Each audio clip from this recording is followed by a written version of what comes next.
on? It's running. Running? According to Nick, it's running. So are we having a utility update too on this? That would be Doug. Okay, all right. Okay, so we're ready? Mhm. Okay, so Working in. I would like to call this regular meeting of the Public Utilities Commission to order for Monday, November 20th, 2017. Please join me in the pledge. I pledge allegiance to the flag of the United States of America and to the republic for which it stands, one nation, under God, indivisible, with liberty and justice for all. Okay, let's see, public input. Hey Doug, we're gonna have Zanellis report during your report, Okay. right? Yeah, that's. yeah, Okay. yeah. So aside from that, Yep. correspondence, is there anything late that came in? Haven't. All right. Next order of business is meeting minutes of the regular meeting of November 6th, 2017. I'll entertain a motion to approve. I'll make that motion to accept the minutes of November 6th, 2017. Second? Okay, any corrections, any comments? Hearing none, those in favor? Aye. Aye, that carries. Abstain. Dino abstained. Financials, Bob? Okay, I handed out a few minutes ago, the financials for, the period ending December 31st, October 31st, of this year. And you can see on the summary page, the water department, the net revenue deficit has gone up a little bit, 202 to 358. And, the sewer department, revenue has gone, the net has gone from 361 to basically a break-even point. Most of those are the result of construction that has been taking place around town. If you go to page 6, there's $54,000 in pay on,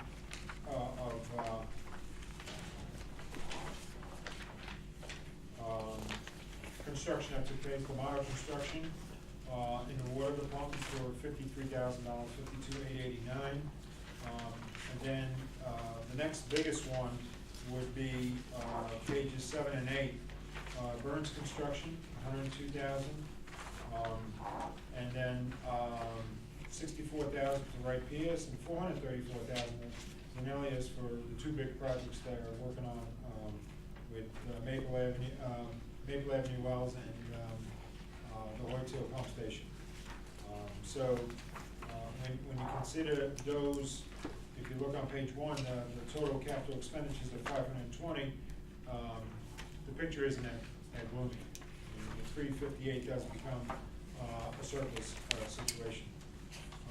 As far as the sewer department is concerned, there's $443,000 in services that have taken place there. One of the big items is the city of Danbury made the first payment on the invoice to them for $295,000, and that's on page 10. And then the other amounts are $131,000, and it's broken down on page 15, which is the last page, I believe. And you have, the biggest one in there is JWC Environmental for $122,000, and then there's Weston Sampson for $7,200. I'm not sure what these actually pertain to. Doug or Kelly could probably speak to that better, but that's where those dollars are coming from. And in both departments, you'll see a $15,000, an amount, $15,041.24. That's for the purchase of Kelly's new vehicle. Okay. So it was broken up between the two departments. Other than that, those are the main items in the report. So if anybody has any questions. What's JWC Environmental? I forgot. That's the grinder pumps at Ball Street. Those are the two units that we have put in. Oh, the Muffin Monster. The Muffin Yes, Monster, yes. okay, all right. That's why I didn't remember, I didn't recognize the name. So again, if you were to look at that department and take out the capital expenditures, it's not a break even, there's a surplus in the account. Well, the JWC purchase was unplanned, right? Right. So does the current rate structure accommodate this It year? was something that wasn't planned in those rate structures, so I would say no. Okay, But that's Yes. on the sewer side. I'm sorry? That's on the sewer side. And Yes. and the rates were only calculated for the water side, right? Yeah. Well, we have I know, we have not adjusted the rates. Actually, I think the last time sewer rates were adjusted was 2007. So this wouldn't even be this wouldn't have been a consideration at all. But what do we have in the annual maintenance budget? Because this would have to come out of just maintenance, correct? Yeah, let me just go to that page. We actually had $830,000 in there for maintenance. Okay. Maintenance and contracted services. So you're still within limits, well within limits. Okay. Because, I mean, that was the first item that was expended against that account, so there's $698,000 left. Oh, okay. Okay, Yeah. all right. What do we normally eat up, burn through the entire maintenance budget every year? I would say no. Yeah, so I mean, that's gonna be, So, okay, that'd be fine. all right. Well then, so that would be something to keep an eye on this year, for the rest of the year. How about on the water side? Because we still have capital expenses that need to be moved over to the loans, right? Yeah, at the end of the year, that all takes place. So you'll see an accumulation in the contracted services Yeah. in here, and then June 30th, we'll make the transfer from that to capital expenditures. So you don't make that till the end of the fiscal year? Okay, I mean, I can show this report without that in there, show it up above as total cash flow yeah, from the operations, and then subtract it out to show you what the difference would be. I'll change that for next month. That would, Okay. you know, I think that, you know, go ahead, Steve. It would make sense to do that. Okay, all right. Okay, so when those capital expenses are moved over into the loan column, are we in a surplus situation? Yes. By enough to, Well, you had 358 in the water department, that was a deficit, so, of the 520,000 that was spent, yeah, roughly 300,000, it's gonna be close, okay, because you had 300,000 to the city of Danbury, roughly 295,000, right. so. There was no objection from City of Danbury by paying it quarterly, was there? No, in fact, I didn't even, you know, I see him every now and then, but, you know, he's never said anything to me, Okay, and we just pay him on a quarterly basis. I mean, we could pay him, no, but no. I think 7 or 8 years ago, we were behind like a year and a half, and that's Yeah. when they were getting concerned. But since then, we've always paid them throughout the course of the year, and it hasn't been an issue. Okay. Thank you. Yeah. All right, so are we still paying down the water department debt on schedule? That kind of goes up and down, so, you know, I don't have the exact number right now, it's well under $1 million, but it's probably $500,000 or $600,000 at this point. Well, are we in your opinion, and you might have to crunch some numbers and get back to us on this, but are we in a position where we need to look at the rates going forward next year? Well, we just changed the rates. And Yeah, I know, but if there are costs that are coming in that are unanticipated, that are gonna burn through that, because the goal of the last rate study was to continue to move up the maintenance budget and the capital Mhm. projects, but also to pay off that debt, because it's now been more than 10 years. that- Oh, easily, yeah. Well, I don't know if it's gonna pay it off right away, it may take 2 or 3 years, but let me work some numbers and Yeah. let the committee know exactly where we're gonna be, you know, at the end of the year and then going forward. Are we talking about the old debt? I Yes. thought we had paid off all the old debt. We did on sewer, but not on water. Sewer is fine, it's the water side. So we still owe on the water side. And the water side, we started out from 2009 at 1.9 million. So if it's down to the 400, 500,000 range, we're getting there, but in the last 2 rate studies, the goal was to get that down to 0 within 5 years, and we missed that first 5-year mark, so now we're in the second 5-year stretch. But if the costs are accelerating faster than that, then we might need to take another look at it. Okay. All right, do you guys have any other questions? Rich? Ian? Yes, sir. All right, moving on to invoices. I'm just gonna let you know that there's an error on number 2 for Weston and Sampson. It says 472.46, but it should be 2,271.94 for a total of 183,867.29. Okay, what's that, read that first number again? The invoice should be for $2,271.94. 94? Mhm. Okay, And for the total to be 183,867.29. all right. All right then, is the backup correct? The backup is correct, it's just that the amounts in the chart Okay, were off. all right. All right, well then, for invoices, I'll put a motion on the floor to approve PUC invoices dated November 20, 2017, in the amount of $183,867.29. Did I get that number right? Okay. All right, is there a second? Second. Okay, Is this, Weston and Sampson, is this part of the 10,000 that we had approved for them to move forward on their study?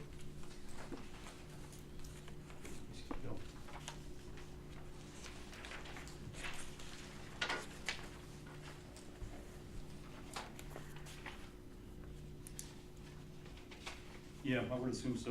You know, there hasn't been any bills, any work done from Weston and Sampson in a number of months. So anything coming forward right now would be the additional $10,000 worth of work for the asset management program.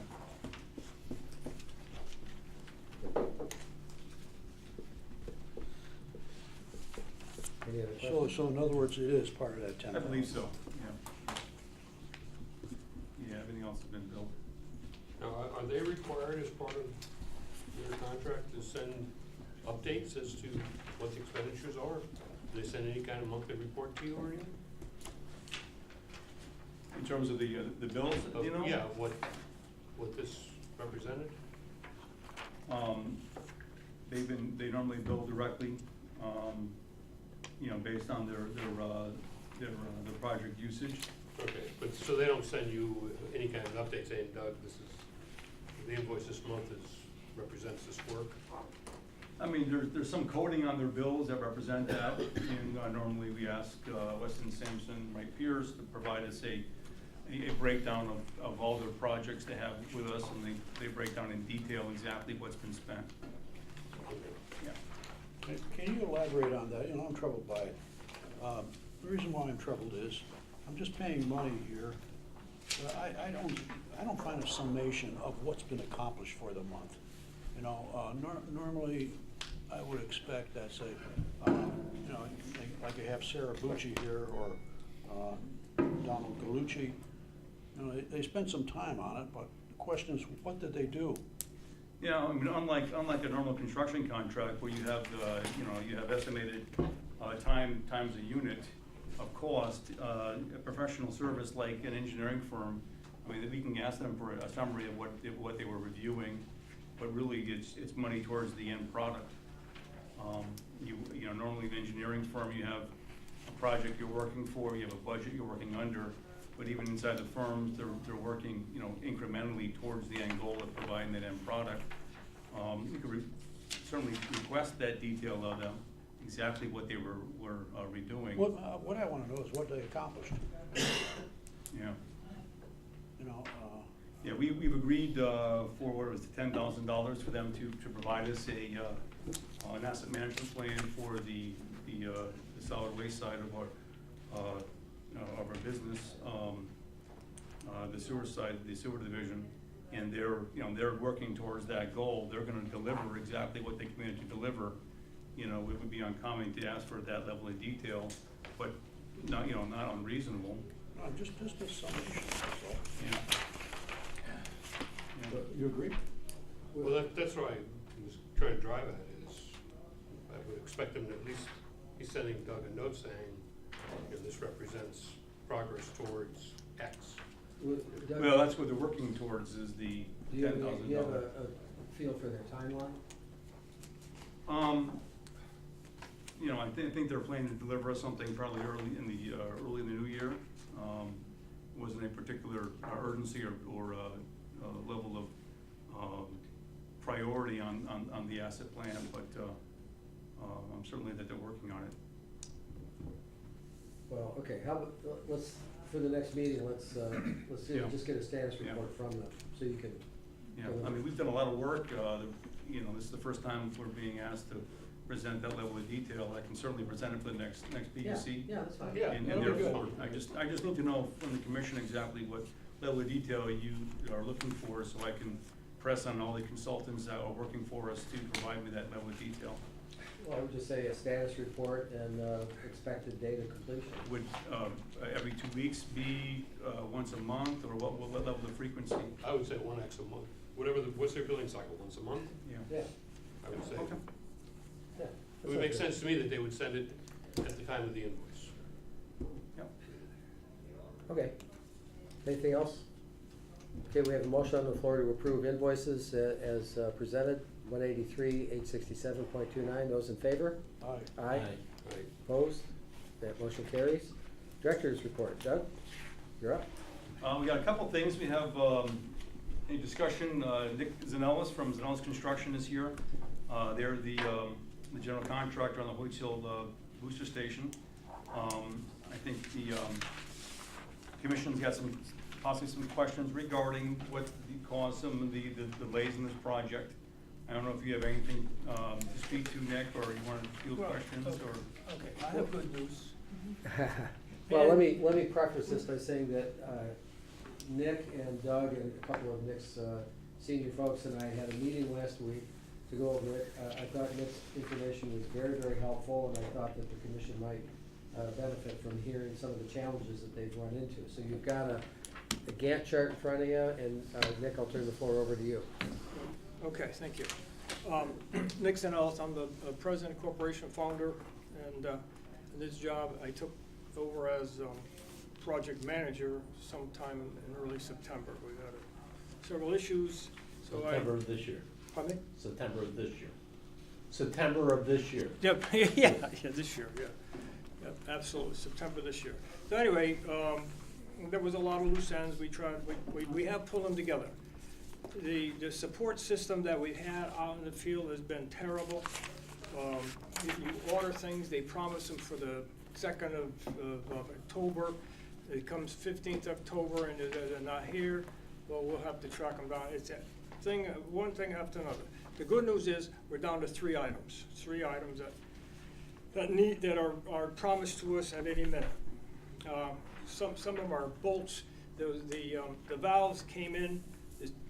The flapper valves came in on the other day, Thursday, without the bolts. So, and they're special bolts. We're tracking those down. They're supposed to be here any day.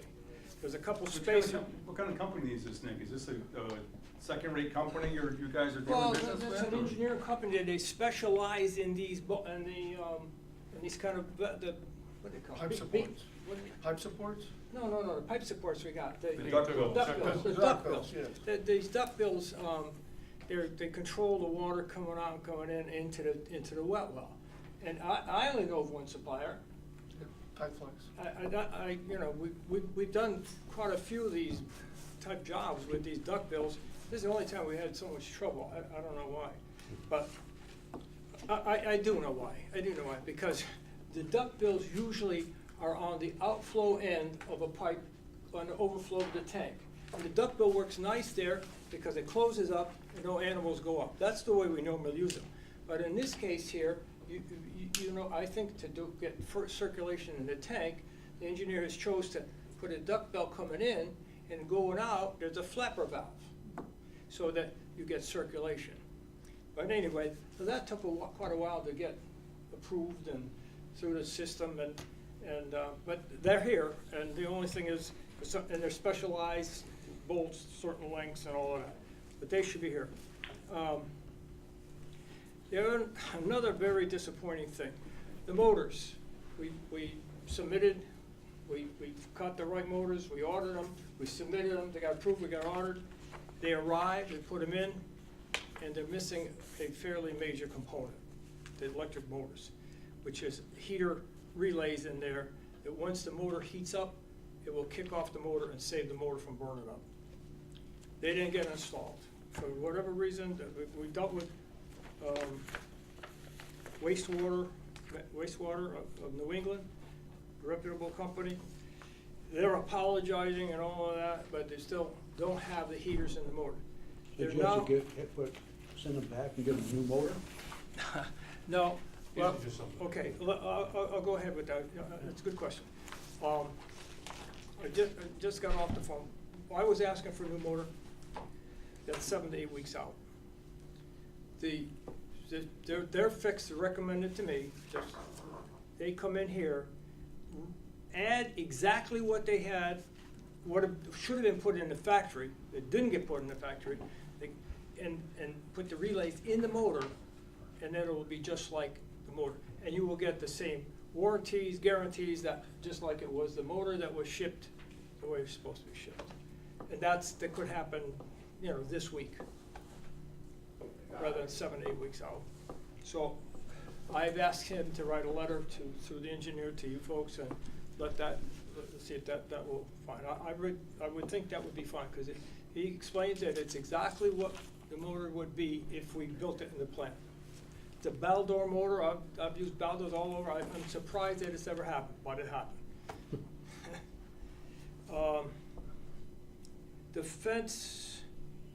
The fence we started today, posts are in, we'll continue it tomorrow, site cleanup is underway, and I'm hoping that next week, starting early in the week, we'll be starting the startup procedures, which will be coming in, filtering water and checking for leaks, getting the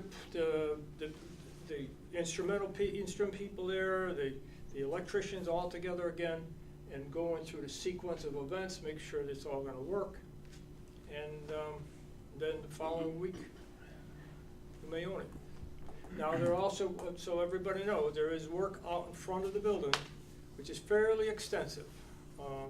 Some deep holes to repipe after the pump goes online. We've gotta go down, excavate down, and redo some piping, and put in another fire hydrant, I believe, replace the fire hydrant. So it's let's see now, there's gonna be one more shutdown for sure. That's when we switch over. And I think we can do that, we do not have to have another one for the switch over. Right. So maybe able to do one more shutdown, which would be a good thing. When we switch over from, see, you're now still running on those 4 temporary pumps. To go into the main station, there's gonna be a shutdown, okay? And at that time, we're gonna fix that valve that's slipping off. Yeah. So we're trying to do one shutdown. Sounds like Murphy's Law failed, and O'Toole's is now coming into effect. What's that? It sounds like Murphy's Law has failed. Well, I think I lived and Murphy's O'Toole- Law 3 times over this job. I really, and I've been around, I've done a lot of work in different parts of, everywhere in the world, but this has been a Murphy's Law experience beyond belief.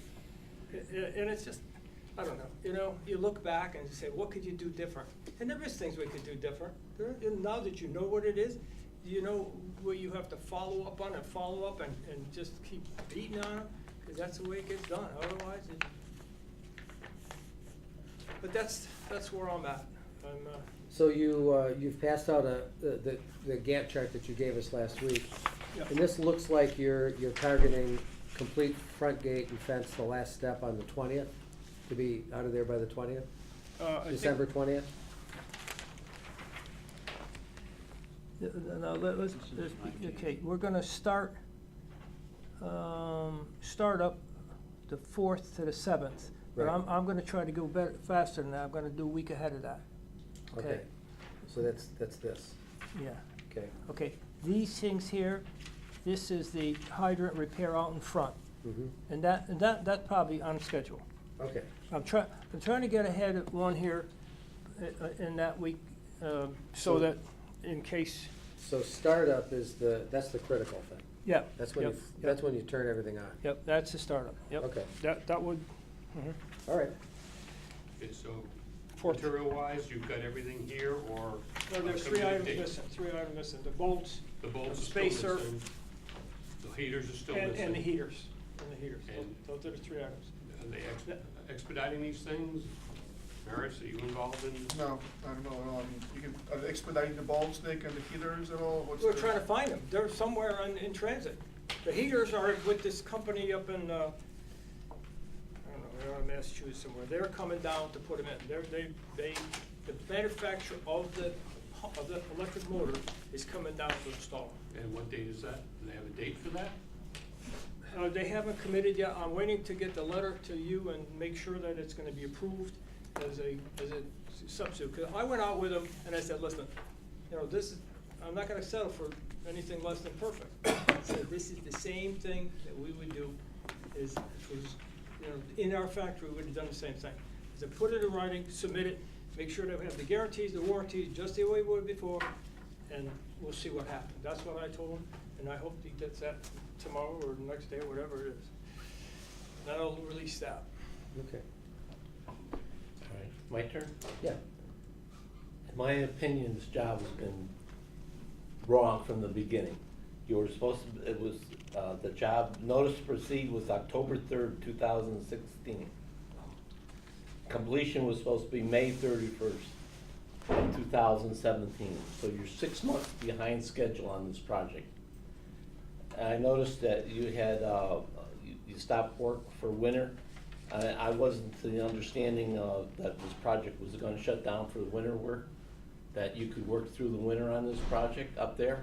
It was a small project. You could have built a tent over the thing to work on it. It's just, I don't see anybody up there on a weekend or staying late to complete anything ahead of schedule. The original completion date was May 31st. The second one was July 31st, and then it was November 31st.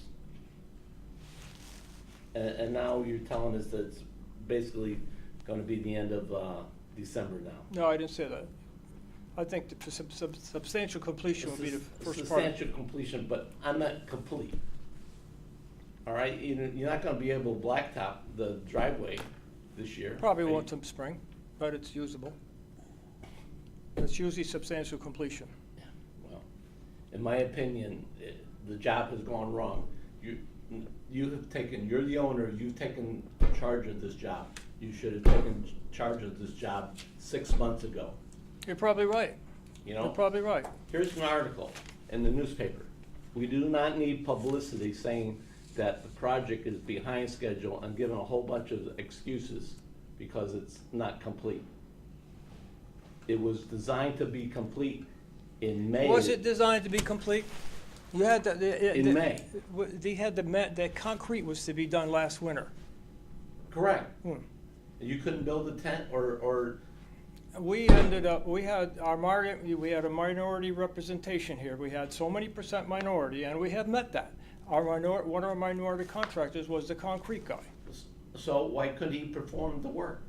If he couldn't perform the work, then you need to kick him And then what off do you the do, job. get a non-minority and then violate that part of the rule? No, you get. Do you ever another try to release a contractor off a job when he's got a contract?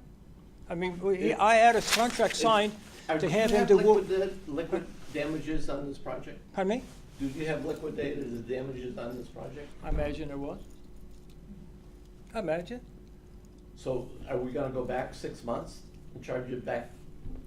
I guess that's your privilege, you know? I mean, if you wanna pay that back, I mean, you certainly get. You know, if you- it's just, the project has stalled and stalled and stalled. I admit that we're behind schedule. Then again, I'm not sure that this project could have ever been done in the amount of days that were specified, based on what we know now. Based on what we know, what we had to go through to order stuff there's a lot of specialized material in here, and it's a specialized job. It's not cookie cutter. Nothing's cookie cutter about this job. You took a box, you made it bigger this way, that way, up and down, and you had to fit all of this mechanical equipment in it. It wasn't cookie cutter. Give me a brand new job. Okay, plenty of room to work, and you know, park machines where you could park them instead of half-assed on the road, half-assed off the road, and that's it. Then you got to realistically put a time frame on it. But Well, you should have come to the commission or to the engineer at the beginning and said, this wasn't a feasible thing. And if I knew you were gonna shut down for winter, we wouldn't have started that project. In the meantime, you had, you know, two and a half months with nothing being done there, and people not having the full benefit of the water system up there. Well, I didn't know that. I thought the water, you always had water up there. We always had water, yeah, that's correct, but you had reduced pressure and everything, you couldn't, you had if Yeah, there the was a same, major I fire don't, up didn't there, you it have the would have same been a pressure as you problem. always did? To reduce the pressure? Pressure was the same. Yeah, the pressure. The pressure was, unless I'm mistaken, we provided a bypass system that was comparable to what you had before we started. Well, not for fire safety. Well, you didn't have fire safety to start with. We can battle forever. Yeah. I only could tell you that we're doing the best we can. We're trying to get you online for the first week of December. I think we can do it. So, when are we supposed to get this letter about the heaters? The heater, well, as soon as the letter passes through here, I'll get them right down, put the heaters in. I want to get it approved before I have them come down and put the. I understand, I'm asking, when can we expect to see the letter? You know? See the letter? Oh. You're saying we're I'll waiting have for a them letter? I'll have them, I just finished talking to Okay. them, and I'll have them Okay. send it out tomorrow. Because that Hopefully. seems to be critical to I getting this done. I right? can't speak for these guys, but I will have them get it in, if not tomorrow, or the next day. You can't speak for it, but you can harass the hell out of it. Nick, I live up there, Oh. okay, and I just wanna tell you one thing. Whoever your carpenters were, whoever the guys were putting up the siding, I could have built 3 of them myself, and I'm not. Well, you're absolutely right, and I'll tell you what happened there. Well, I just wanted to tell you, when I saw them taking a piece of siding, one piece at a time, 2 people cutting it, looking at it, I mean, that was a job killer. If I would've been you, I would've canned them all, frankly. No, yeah, the truth of the matter is that is, we couldn't get a carpenter crew to really get in there, so I took a couple of our people and a carpenter, local carpenter down there, and put it together with that. I mean, it wasn't the most efficient, it wasn't the most economic, but that's the only way I could keep the job going. Just a couple. You couldn't get a contractor? They were No, busy, or- that was like the middle of July, and they were all building houses everywhere. We called around, we just couldn't get it. Listen, going into this thing, we had a price in a bid of a guy locally for like a third of what it cost us to build the building. That's not your problem. But I did have a solid price from a solid local contractor to put that building up. He couldn't have never done it for the price he gave us, because I know now, it's a pretty sophisticated little building, believe it or not. There's a lot of bracing, there's a lot of work in there, a little more. And the thing that hurt us the most is we couldn't get American-made nails. So they had to pound everything with a hammer. Couldn't get it because of that AIS. We split blood to get nails that you could use with, but they had to hammer all the nails. No nail guns. Really that? Mhm. That was the good old days. Yeah, it was good, yeah. That's what we had, and that's why it took so long. Well, like I said, just moving forward, if we could just keep pushing to expedite these materials, we probably got more leverage than anybody on those kind of things. All right. Any other questions, guys? No. Rich? No. Okay. Thank you very much, Nick. Thank you. Appreciate it. Appreciate you coming in. Have a good holiday, folks. You too. Have a good day. Okay, Doug. Thanks, Nick.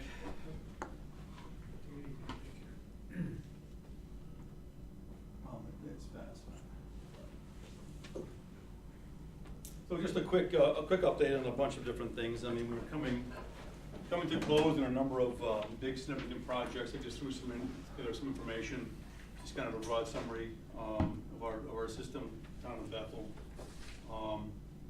Here's our organization chart as it exists today. The colors represent information pertaining to succession. These colors here might be too small to share up here. Everybody in red, there's no names on here. That far away. Yeah, there's no names on here, but everybody in red, they're within 0 to 2 years of retirement. And then the 2 blue ones are 10+ years. So we have some new blood coming up, but we have some critical positions in our organization that really, we need to, you know, step back and put some thought into where the future is and where we need to go as a utility department to get fresh blood in here, to make this a sustainable What type operation. of positions are these now? Are these just? These are, well, our chief plant operator, without him, we can't legally operate Ed. the system. This is Ed. Okay. That's Ed Knapp. And a couple of the guys are maintainers on the sewer side and on our water side. So, again, this is something that not only Bethel, but all the utilities, water, sewer, other skilled labor force across the board is having. What are the 1, 2, 3, 4, 5, the 5 boxes to the right? Over here? Yeah. Yeah, that's just kind of the key. It says, so this one here, Oh, that's a key, okay. yeah, the red, this one Vacancy here, from here. this one does not exist. Of course, we don't have any vacancies right now or future lease represented here. The red is 0 to 2 years. This yellowish one is 3 to 5 years to retirement. 5 to 10 years is the green, and the blue is 10 plus years. Okay. Just gives you a visual representation of where we stand in terms of seniority and succession inside the department. The next one here is a draft plan of an annual work plan. It's still under, needs some tweaking to get the numbers to work right, but it's starting to represent exactly what we do throughout the annual year. And it all works based on man hours, crew days. So we divide, we have a multiplying factor against crew days to come up with crew size, the required man days throughout the given calendar year. And then our required staffing plan to meet what is annually required by the department. Excuse me, you have copies of this? I have copies of it. This one here, again, is a draft, and the numbers are still being worked on. It's being tweaked, so that one there is not ready for distribution. But it's starting. This is what you do to put together an annual work plan. The second sheet to this would be annual staffing plan, where you represent month by month who's doing what in your divisions. And then from this, you have an understanding of who's doing what, where it's happening, when it's happening, and there's areas like up here, valve replacement, you know, is that best done with our own workforces or by contracted services? Another one that's zeroed out is leak detection. Sometimes we come to a point that we can't, with our current technology, we can't effectively track down a leak. We call in some experts in the field. That's what normally is done. But again, this is just tonight. I'm just trying some broad, you know, broad structure of how we organize and what needs to be done inside the department to provide us the level of detail that we're looking for operations. Okay, good. I mean, I could provide this at a future meeting once Kelly and I get a chance to really fine tune this. There's a lot of things in here that are shifting around to meet what we actually do. Next one here is just kind of where we've been and kind of where we're going. The only sewer project on here is the inflow and infiltration study. That's the Weston and Sampson one, you know, going forward. So the phase one of the IEI was approximately $390,000. It was actually $380,000. An extra $10,000, as we talked about, is going to help having them put together our strategic asset plan that we use for the future phases of the project. And that actually pops up down here. Infiltration study, I think out of that asset management plan, they're probably, I guess through a number here, $500,000 worth of recommended things that we do to move forward and try to eliminate IEI. The other projects, water main replacement. We've got rid of the Hickok tank demo in 2015. That was the 1-million-gallon steel tank up on the Hickok Hill that stood there for years previously. South Street Pump Station, which has been a critical facility for the town to navigate our consent order with DPH, being able to get our well water into the Chestnut Ridge distribution system, greatly help us mitigate our TTHM issues once our new wells came online. Maple Avenue well fields, we had just gotten got those wells in just in time. Those 2 wells got replaced as the older ones were really diminishing in output. Therefore, the town was relying on more of our surface water treatment plants that actually performed admirably well, to tell you the truth, even though they're of age. Of course, Eureka storage tank, that was a long project awaited here in Bethel that we finally got completed last fall. And another water main, we built, doing about 500 to almost $1 million in water main replacement. Almost $1.5 million between the past couple of years here. Actually, it's more than that. It's almost around almost $2 million worth. Going forward, Nick Zanellis was speaking to Hoyts Hill Pump Station. Yeah, we were hoping that'd be online by the summertime. Now we're hoping that it'll be online by the end of December 17 here.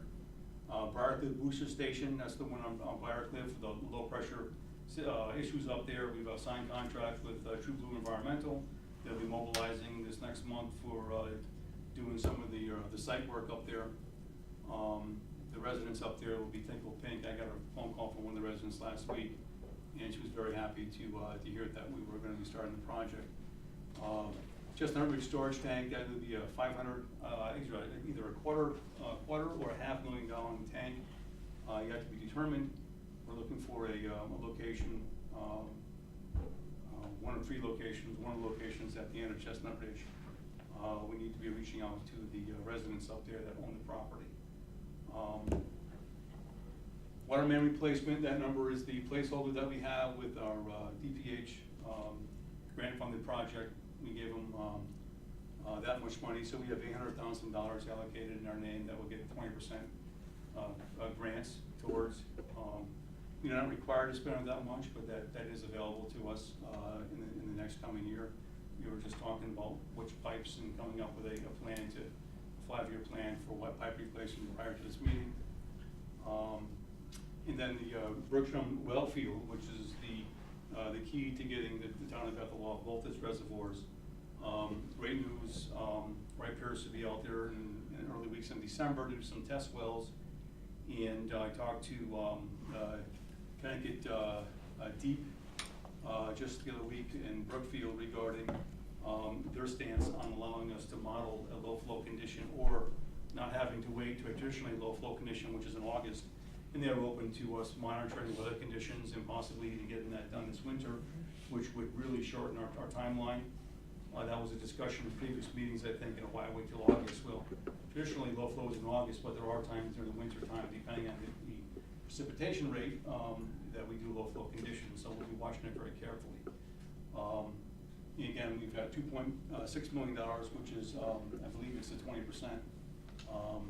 I don't think it's not 25%, it's 20%. 20% grant applicable for construction. So I put fall 2018, that's optimistic, but we're really hustling, trying to get all the ducks in a row to make that happen. And again, that would be one well, a backup well, and then there's infrastructure distribution in terms of treatment and some decisions that would have to be made, whether we connect that well to our Maple Avenue well system or treat that separately, and whether it goes directly into Chestnut Ridge or into the Eureka distribution center. And there's some hydraulic studies that need to be figured out to figure out which is most feasible to do. So in total, in the past 3 or 4 years, $13.5 million worth of work's been done.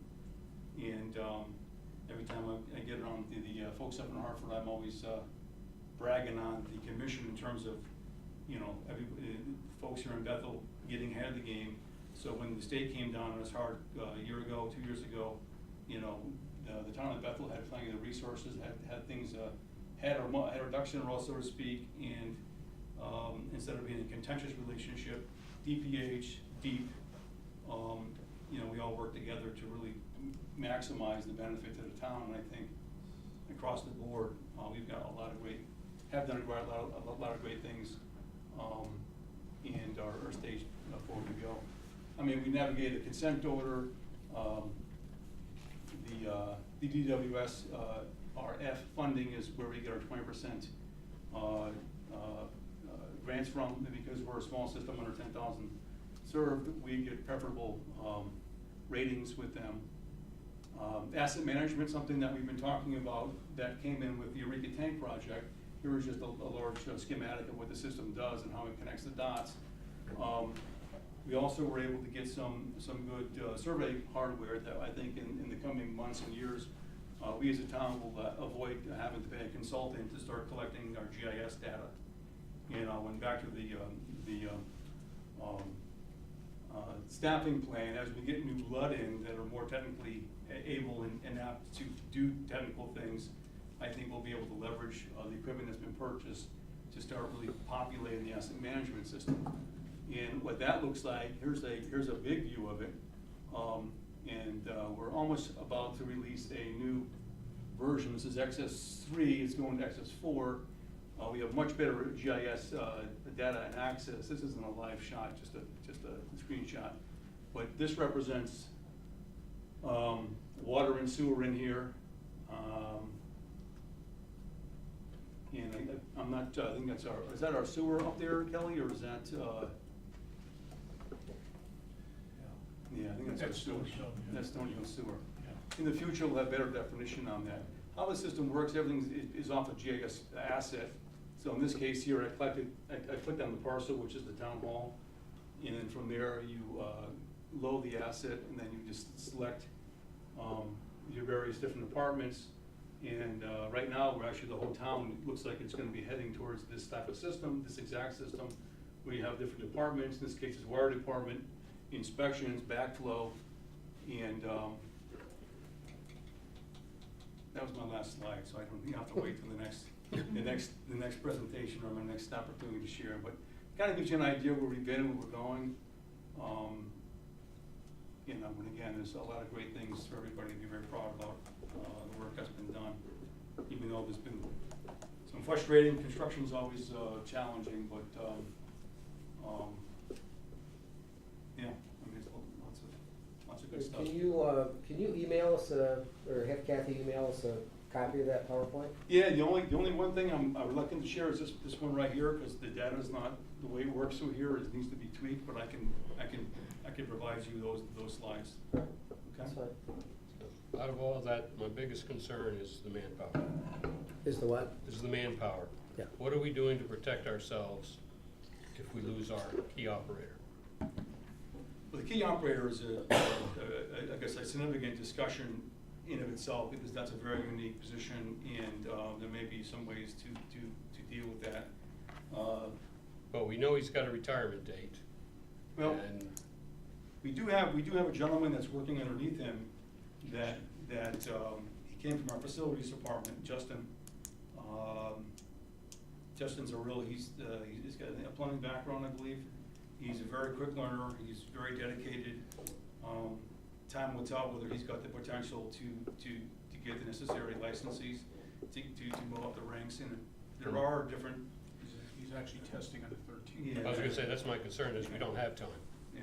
So what do we do, are we moving people along? Or do we have a plan? Do we expect to have another licensed operator by, pick a date, October of 18?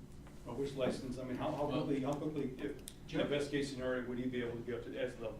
He would have to be a class 4 operator. Right now, he's taking his class 1, and the only way that they can move up, they need a year in the field. So he's been a year in the field. He'll get his class 1. Well, he's testing for his class 1 this coming month, next month. Then, in a year, he can test for 2. Another year, he can test for 3, and another year we'll bring him. So you're looking at 4 years to bring him up to a class 4. Class 4, because of the size of our system, that's what we need.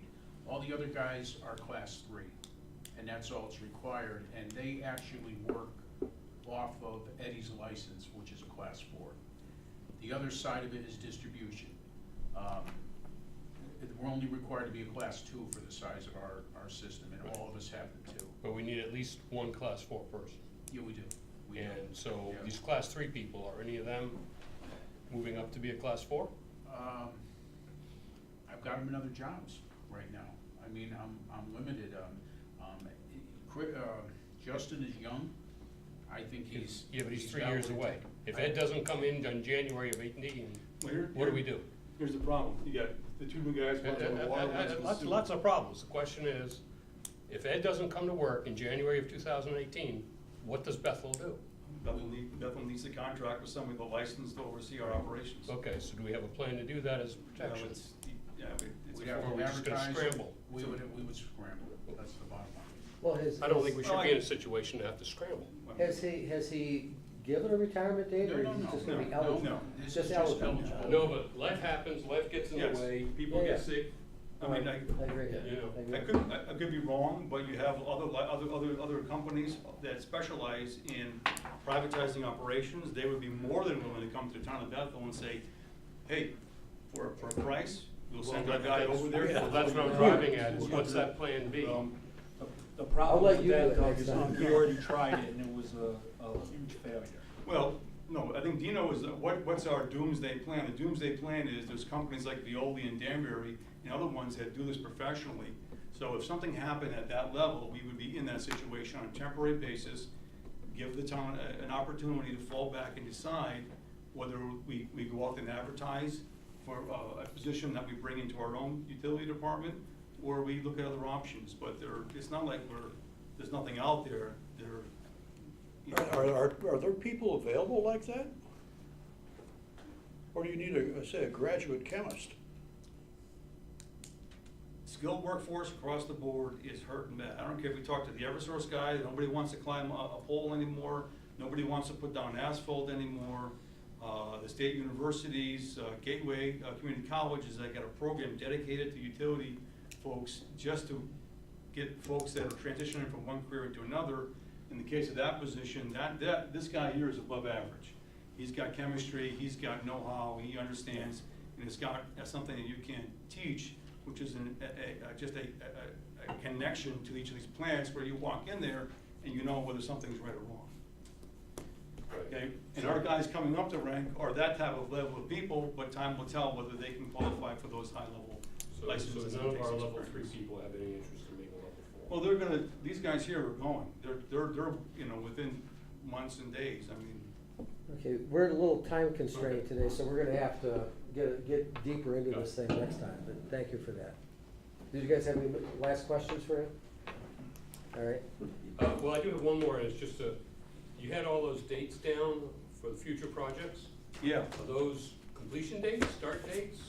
Those are rough, those are really rough, those dates are just rough approximate, big picture, this is, you know, mile-high view. Yeah. Completion dates, but yeah, these are, again, these are aggressive, but that's what we're shooting for, all right? So we think we can have a tank in by the summer of next year? Well, Just not Ridge. the issues there are the land use. We have to pick and select and negotiate the purchase of a piece of property to put that tank on. That may take some time, but if that just happened to fall in place, the tank design itself is something that could potentially fall into place for a fall bid, fall construction. No one will ever tell you I'm an optimist. So, I mean, if I don't put down optimistic numbers here, because we are moving faster than we're moving as fast as I think the commission has pushed us along. And yes, everything is taking a little longer, but over the big picture, we've done a heck of a lot. Yeah. All right, thank you. thanks, Doug. Gotta move along here, because I'm gonna have to be out of here in a little bit. New business, water rules and regulations fee schedule. Kelly, you gave us the whole thing, but this is our current rates plus the charges, The right? front pages, yes, Yeah. the front page is everything that's current right now. Okay, We'll get to the second page. I got a breakdown, I've been searching the internet. I have Danbury, Regional Water, Aquarian Water, and New York, Connecticut Water, just for a comparison. Okay. Everything from your 4-inch up to your hydrant, your annual cost is on that first column. That's already in place. The only one that's comparable on the hydrant charges is Aquarian, and we know that from the Stony Hill side for what they charge annually. So those are in good place. Now, the next thing down, residential meter, that's what we have in place. It's $200 application fee plus 500 per unit or has a meter. That's 700. That's what we've been charging right along. The only comparison, I really couldn't find any comparisons with the other four water utilities, but that's been in place. Nobody balks at it. I don't think there's any reason for that to be changed. The next thing down, it says non-residential or mixed use. I added mixed use to that because you could have something with a store or a business downstairs, a residential upstairs, so that's why I called it mixed use. The first column for Bethel, up to 2,000 square feet, is $200 plus 3,000 for the application fee. Danbury is up to goes up to 5,000 square feet, that's $29.70, and so on. That's your breakdown. I mean, let's face it, we're not gonna see very much over 10,000 square feet in this town, but you still need to have that put forward. Now, the third page, these are the main things that I think we're looking for prices on. I've got, I have breakdowns for everything that the other water utilities do, but I think we're unique. All the work that we do between 7 a.m. and 3 p.m. is part of our pay. So I can't see, after charging a customer what we're charging them, to say, okay, here's the rate, now we're gonna charge you $95 to shut off your water, during the rate that they're paying that for their water usage. There's a lot of things in there. There's vac trucks, there's jackhammers, there's rental of keys. They don't pertain to us. The big one is cross-connection inspection, because that we talked about trying to offset that cost. I'm suggesting $55 per device with one retest. Danbury does 40 per device with one retest. That goes back to 2008. They have not adjusted their prices since 2008. Regional Water does anywhere from 1 to 5 devices a certain price, 6 to 9 a certain price. I don't think we need that. I think we just need to have one cost. Connecticut Water is $43 per device, end of subject. Aquarian, $55 per device. Anything more than 5, they drop it to 50. That's why I think $55 per device. It's done during working hours. I think that's good. After normal working hours. Now, again, remember that we are a 3-hour minimum due to contract. So at $50 a person, that's time and a half. So $150 per person per call. That's what I'm suggesting. If you go through Danbury's, 47 per hour, they're not very far off. Regional Water, I don't even know where 289 comes into play for regional. Aquarium is 129 an hour. Connecticut Water is 65 an hour. We're in that ballpark at 150 per hour if people need to go. I'm sorry, 150 per call. Now, private use of a hydrant. This is something we've never done before, but this would be something to set up where when they want to hook onto a meter, they want a meter on a hydrant for construction or what have you.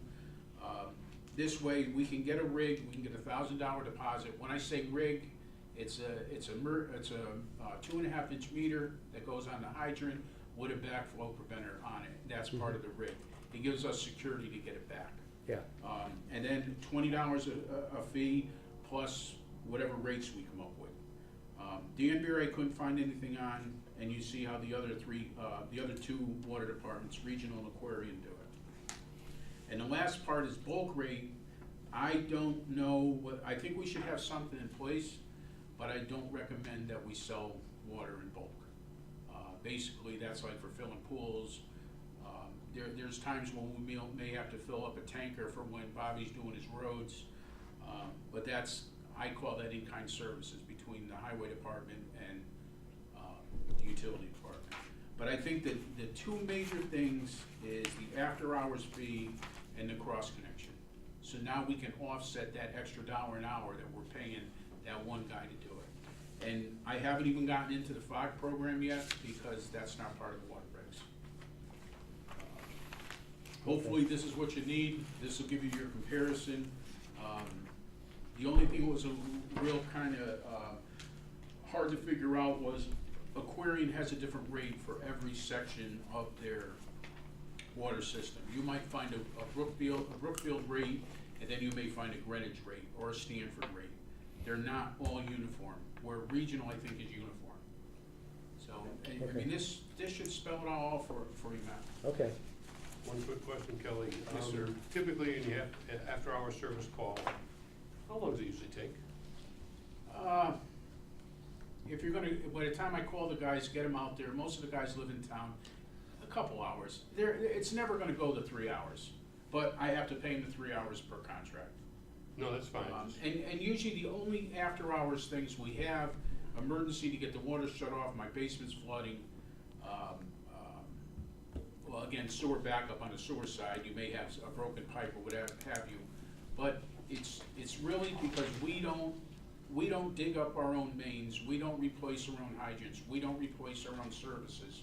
We have to job out. That's where that extra price comes into play. So this is more or less part of the investigation to see what the problem is at the home.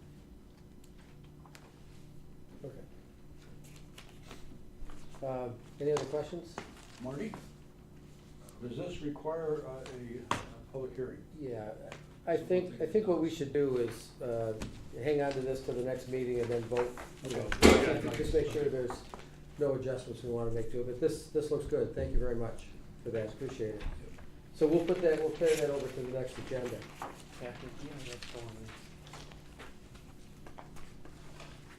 Do you, this one you want? You want to have a copy of that? Okay. Yeah, I got it. Okay, Maris, can you quickly take us Sure. through the capital? Yep, very quickly here, so I'm not gonna spend a lot of time on Hoytsfield Booster Pump Station, we're gonna stay on top of them and help them out, move this along, get it done. The Briarcliff Booster Station construction, actually he's planning to start next week, basically mobilize, start bringing the equipment in, and he's gonna try to do the water main and through the easement, and then stop for the winter, and then restart in the spring and be done in the spring of 2018. So that's moving forward. We sent in a letter to the State Department requesting the modification to the consent order to extend the date for construction of that project, and that's being reviewed right now. Additional groundwater supplies, Bergstrom Field, talked to Greg Smith, our hydrogeologist. The drilling is gonna start December 8th, and then we're gonna take all the measurements, and then we submit the report to the DEP, and then we're hoping to continue with the big production well next year in the spring. So again, Doug already talked about the schedule. Maybe we can do the testing in the winter time during the low flow scenario and get that approved, and maybe go to construction in the fall 2018. Okay. Quick question Sure. for you. Design of our secondary tank, how far along is that? Well, it hasn't started yet. We have to meet with the property owner on Briarcliff to make sure that that land is gonna be secured and provided to the town, and we're planning to do this as part of the Briarcliff project. We're gonna be sending letters out to the residents, letting them know the project is gonna be happening and starting up in November. And then at that time, we're gonna meet with the property owner and discuss the tank, which is Do we know probably- what type of money he's wanting? We don't know anything outside the fact of that, property, one of the properties we're looking at was, gonna be developed, and another party came in and bought the 3 lots.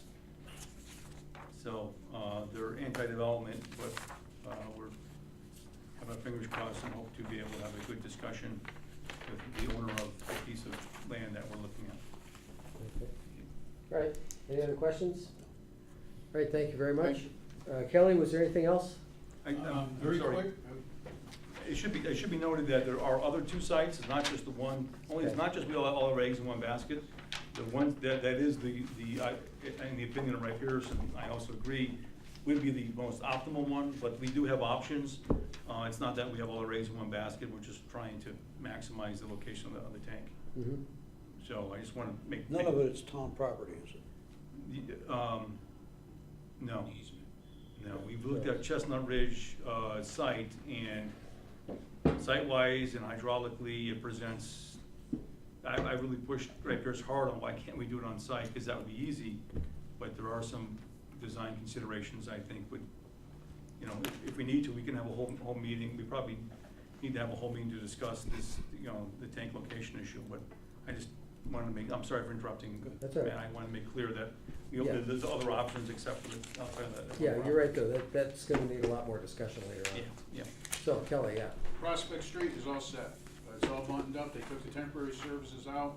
There's a new hydrant at the end of the street, and no issues. People are very happy, they got a lot of pressure. So we have to make sure that Dibble paves Prospect and Beach next season, right? Yes, Okay. yes, definitely Prospect. He did as far as where we started 2 months ago. Right. But now with the second group, yes. Yeah. He's got a little bit of drainage work he has to do, but yes, that's fine. Okay. Number two, Fall Street, those grinders are working great. They got a real good plan, good PM on the pumps, Mm-hmm. daily weekly changeover between A and B, and Mhm. both of them had to run that Saturday and Sunday night. We got that real heavy rain. Mm-hmm. That works good. And the last part of solid waste, I have Kovacs and this company, JWC, they're working together to come up with a budgetary price to put this grinder, another grinder into the pump station up at the Stony Hill Firehouse. Okay, So that's in the process. Okay, Other than great. that, we got a tight system. great, thank you. All right, that concludes everything except I did invite Mr. Vila to be here with us. And I anticipated this to be executive session. You ever talk about 78? I'm sorry, what? You ever talk about 178 Greenwood or add something? 178. Oh, yeah. Go, why don't you go, I apologize for the delay. Not a problem. Yeah, go ahead, Marty. I don't know if you wanna add it to the agenda, or you just want me to say what's going on, I mean. You know, I'm pressed for time, can we issue a report to these guys via email, or would you rather? I can say, I can do that. No, all right, I'll tell you what, I'll make a motion that we add discussion of 178 Greenwood to the agenda. Second. Those in favor? Aye. Aye, okay, go ahead, Marty. This is important that we get an update on this. Yeah, well, Doug can jump in, because he's just as familiar as I am with a lot of it, but what's happening is with the fire, the fire marshal's indicated that they need to be sprinkled. They're only gonna take down the second and third floor.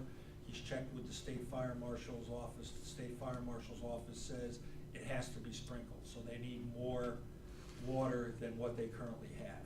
They wanna bring the water in that little driveway in the back of the building. It's, if you look on a bunch of the deeds, it refers to it as a public alley. I don't know what a public alley is. We don't know who owns it. And my feeling is, we shouldn't do anything in there till we know who owns it. I did discover, though, that Matola next door at Putnam House, he had a 4-inch line put in through that public alley. How he did it, I don't know. I haven't researched that yet. The owners wanna get going, they wanna get that taken care of as soon as possible. I talked to Kelly too. Kelly told me that it's almost impossible to run the line through the front where it is now, correct? Am I correct? Yes. Very There's a difficult. lot of conflict there. There's a lot of, there's other utilities there in the way. It's gonna take a lot of bends and ups and downs just to get the water over there. Right. So I had conversations with 2 of the representatives of the owners, very emotional. They want to get this done. They're worried about money. My initial suggestion was that we have them do a title search to see who owns it. If we own it, then we've got no problems, or even if we find out who owns it, then maybe we can do the right thing and get permission and do what we gotta do. Are you talking about us running the line up the street? Well, I didn't never said that. I said we need to know that the line can go there first. And, you know, yeah, there was some, I mean, just throwing things around, that it's always a possibility that maybe we could do something. I think if you talk to Kelly, Kelly will tell you that there's definitely a benefit for us to having that line in there. Not necessarily just for 178 Greenwood Avenue, but also for the other buildings that are back there and any future problems as well. So, yeah, maybe we could discuss it, do something along the lines that was done before, like with Draper, and we pay for the pipe and the materials, and they pay for the labor. And to bring clarification to that, it would be only in terms of upsizing, because we discussed if they were gonna bring a service into their building, it would be a real benefit for the town to extend the line even farther to the end of the road, put a fire hydrant back there, and that would service those buildings, and that would make a lot of sense. The town would only pay for above and beyond what they would be normally paying to put the line in. The issue that we're having in discussion with Marty is understanding the ownership of this piece of property. And by default, everyone's looking at the town because it's not being taxed and everyone's assuming that it's town property. Marty, how much would it cost to have a third party research it and come up with a legal opinion? Well, Matt and I discussed that, and that's, I think a normal search would probably cost you around $250. The problem is that when you run into a really old problem, Yeah. it could run Yeah. a lot more. Like, I don't know if I was mentioning to Matt, remember when we had the issue regarding the lines up off of Taylor Avenue going up, Yeah. was that Good Hill or Good, whatever it's called Mhm. here? That title search cost us like $800. You know, so you don't know how much it's gonna be, because they might have to go back to the 1890s. I mean, but I have never seen a piece of property owned by the town that didn't say Town of Bethel, never. And I've never seen it. One of the representatives today for the owner was saying, you know, well, all the deeds say bounded by a public alley. I said, I've been doing this for a lot of years. I said, I've never seen anything bounded by town property that didn't say of the town of Bethel or the city of Danbury or the town of New Fairfield. So I think it's gonna be a tough search. Matt came up with an idea that he said, well, how about if we authorize and go ahead and do it, and if it turns out that, or we have them do it, and if it turns out that we own it, the town of Bethel owns it, we'll reimburse them for the title search. I have to be honest, I haven't discussed that with the other side. I know they're squeezing pennies and nickels, and they're not very happy about having to possibly do a title search either, but that's up to them, you know, so. But that's the situation. They wanna get something going, and, you know, I saw today they're already demoing the top 2 floors. Yeah, yeah. All right, thank you very much. We'll have more discussions on that. At this point, I would like to make a motion that we go into executive session, inviting Mr. Viola. Yes, It's up to him to go into executive session. I'm sorry, what? It's up to him to go into executive session. He can have an open meeting, or he can go into executive session. However you prefer, I'm fine either way. It's up to you, just whatever Okay. you wanna do. Is executive session? That all would right be with you? fine, yeah, no issues. Okay, all right, those in favor? Aye. Aye, thank you very much. Who's gonna be invited? Because this is the next. Just- Yes, I'll send them, yeah. So everybody's. Yeah, we'll turn that. But can just shut for you that- yeah, guys, You can right? shut that down. Want me to leave? Would you like to stay? I don't, doesn't make a difference to me. I'm No, going you in. don't have to. This is gonna be a friendly get to know you session, so. Okay. All right, I'll leave too. Let me pack up first. You want me to stay? No, no. No, you don't need to. No need.